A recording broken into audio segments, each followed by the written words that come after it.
Hello students, कैसे हैं आप सब। मैं अभय स्वागत करता हूं आप सभी का ईट शिक्षालय के यूट्यूब चैनल पे।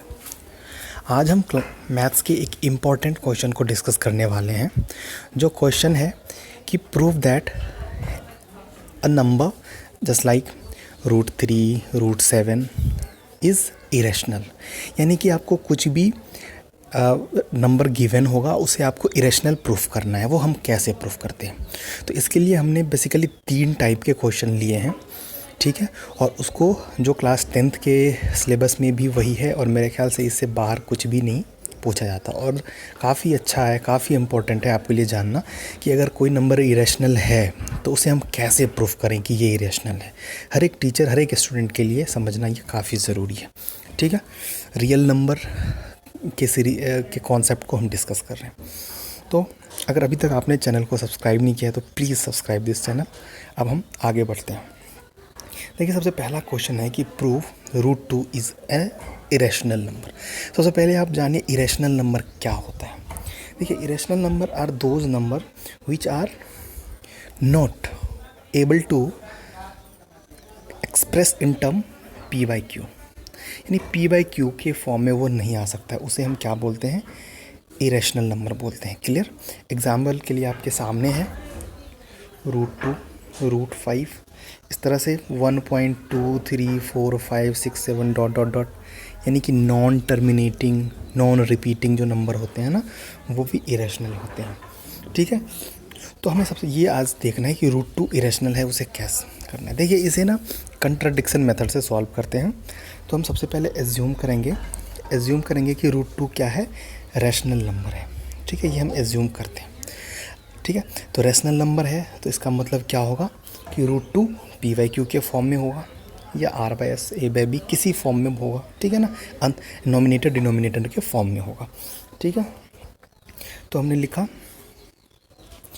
कि late assume that √2 is rational, so we can find integers r and s such that √2 equals to r/s, ठीक है। r क्या है, इंटीजर, s भी क्या है, इंटीजर, ठीक है। नाउ, और यहाँ पे ये भी आपको जानना है कि r और s क्या होंगे, इंटीजर होंगे और को प्राइम भी होंगे, ठीक है। को प्राइम वो दो नंबर्स को बोलते हैं जिनका HCF हमेशा 1 होता है, यानी जिन दोनों नंबर में कॉमन 1 के अलावा कुछ नहीं होता।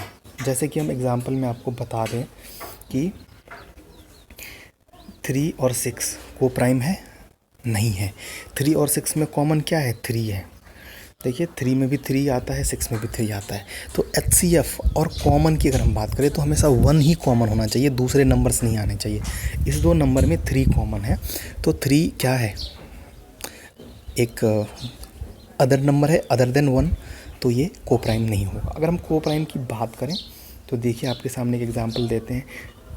जैसे देखिए 5 और 7, ये दोनों क्या है, को प्राइम है, क्योंकि 5 और 7 में कॉमन क्या है, कुछ नहीं है, ठीक है, 1 है बस। अगर हम बात करें तो ये r और s को प्राइम भी होंगे, ठीक है। अब देखिए, इसे हम a और b भी मान सकते हैं। a b क्या होंगे, को प्राइम, या r s को प्राइम, ठीक है। तो यहाँ पे हमने फिर लिखा है कि √2 equals to a/b, a b r को प्राइम, ठीक है। अब इसे हम क्रॉस मल्टीप्लाई करते हैं तो क्या हो जाएगा, √2 को b से कर देंगे तो b√2 equals to a, b√2 equals to a मिल गया, ठीक है। अब हम स्क्वायर करेंगे both side of LHS and RHS, ठीक है। तो स्क्वायर करने से क्या हो जाएगा, 2b² equals to a², 2b² equals to a²। देखिए, 2b² इक्वल्स टू a² का मतलब क्या हो गया, 2 डिवाइड्स a², ठीक है। ये a² क्या है, 2 से डिवाइड हो रहा है, तभी तो 2 के मल्टीपल में है उसका।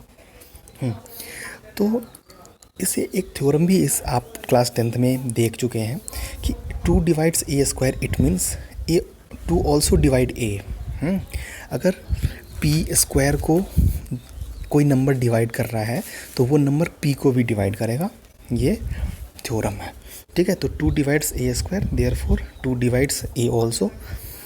उसके बाद हम क्या करेंगे, late a equals to 2c, ये कंसिडर कर लेंगे। क्यों कंसिडर करेंगे वो देखिए आगे आपको खुद समझ आ जाएगा।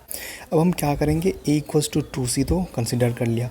अब इस इक्वेशन में 2b² इक्वल्स टू a² में a की वैल्यू पुट कर देंगे, ठीक है।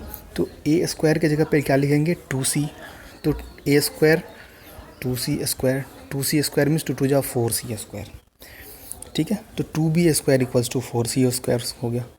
2 को 2 से कैंसिल, अगर हम 2 को 4 से कट करते हैं तो क्या होता है 2 बच जाता है। तो हमें क्या मिल गया b² इक्वल्स टू 2c², क्या मिल गया b² इक्वल्स टू 2c²। पहले मिल गया था a² इक्वल्स टू 2b², अब मिल गया b² इक्वल्स टू 2c²। तो इसका मतलब क्या हुआ कि b जो है वो b² जो है वो 2 से डिविजिबल है। देखिए b² क्या है 2 से डिविजिबल है, तो b भी 2 से डिविजिबल होगा। तो पहले हमें क्या मिल गया कि 2 डिवाइड a, और अब क्या मिल गया 2 डिवाइड b। देखिए इसका मतलब क्या है a और b दोनों 2 से डिवाइड हो रहे हैं।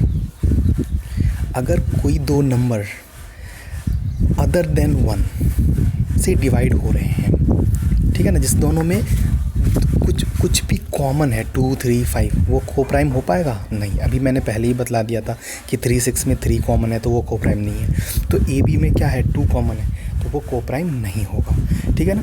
तो हमने क्या कंसिडर किया था ए बी कोप्राइम है, ए बी कोप्राइम है, बट हमें अब मिल क्या रहा है कि ए बी कोप्राइम नहीं है क्योंकि दोनों में 2 कॉमन है।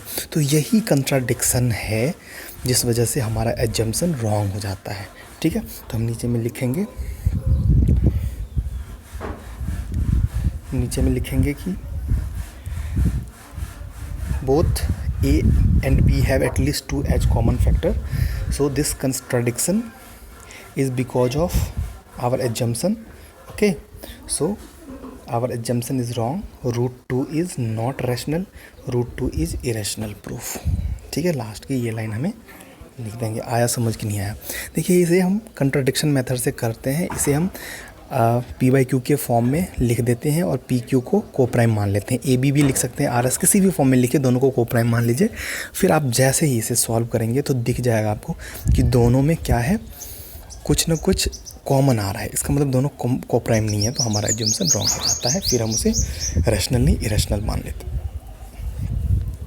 अब उसके बाद देखिए इसी पे बेस्ड क्वेश्चन है कि प्रूव दैट 7 - √3 इज इरेशनल। ये भी क्वेश्चन बहुत बार आता है क्योंकि बच्चे जब √2 को इरेशनल प्रूव कर देते हैं फिर इसमें भी थोड़ा बहुत उनको कन्फ्यूज़न होती है। तो बहुत आसान है ये, अगर आप √2 को इरेशनल प्रूफ कर चुके हो और आपको पता है √2 इरेशनल है तो ये करना बहुत आसान है। देखिए कैसे करते हैं, देखिए इसका ये सॉल्यूशन है। देखिए हम क्या करेंगे, लेट 7 - √3 इज़ रैशनल। इसे भी कॉन्ट्राडिक्शन मेथड से कर लेंगे, रैशनल मान लेंगे। तो रैशनल होता क्या है, फॉर्म ऑफ p/q, तो इसलिए 7 - √3 इक्वल्स टू p/q। यहाँ पे q क्या है, 0 नहीं है, pq इंटीजर्स हैं। अब देखिए हम क्या करेंगे, 7 भी इंटीजर है और p/q भी इंटीजर है, तो दोनों को लेफ़्ट में शिफ्ट कर लेते हैं, ठीक है। तो ये -√3 दूसरी तरफ आके +√3 हो गया और 7 - p/q जो है वो क्या हो गया, लेफ़्ट में हो गया। इंटीजर्स हैं सारे, 7 भी इंटीजर है, p/q भी इंटीजर है। देखिए अब हम इंटीजर वाले को सॉल्व करते हैं तो हमें क्या मिल जाता है, LHS को सॉल्व करते हैं, LCM ले लेते हैं, ठीक है। 7 के नीचे कुछ नहीं है तो 1 है, तो इसे हम सॉल्व करेंगे तो क्या होगा, 7q - p/q हो जाएगा, ठीक है। और दूसरी तरफ तो √3 है ही। देखिए अब यहाँ पे आपको देखिए क्या मिलता है कि एक तरफ तो √3 है और दूसरी तरफ एक इंटीजर है। तो इंटीजर्स जो होते हैं जनरली रैशनल नंबर होते हैं। आप देख लीजिए कि ये रैशनल नंबर है। अगर आप p/q को कोई इंटीजर मान लीजिए, 1 मान लीजिए, 2 मान लीजिए, फिर आप उसको पुट कीजिए इसमें, ठीक है, तो सॉल्व करके क्या मिलेगा, इंटीजर ही तो मिलेगा। हाँ, ये इसी में आप p और q की वैल्यू 1 मान के या 2 मान के कोई इंटीजर मान के पुट करके सॉल्व कीजिएगा तो ये रैशनल नंबर मिलेगा। और √3 हमें पता है क्या है, इरेशनल नंबर है, ठीक है। तो एक तरफ रैशनल आ गया, दूसरी तरफ इरेशनल आ गया, ठीक है। तो इस वजह से LHS equals to not RHS, ठीक है। So our assumption is wrong, okay. √7 - √3 is irrational proof, ठीक है। तो यहाँ पे लिख देंगे कि LHS equals to not RHS, therefore our assumption is wrong, 7 - √3 is irrational proofed.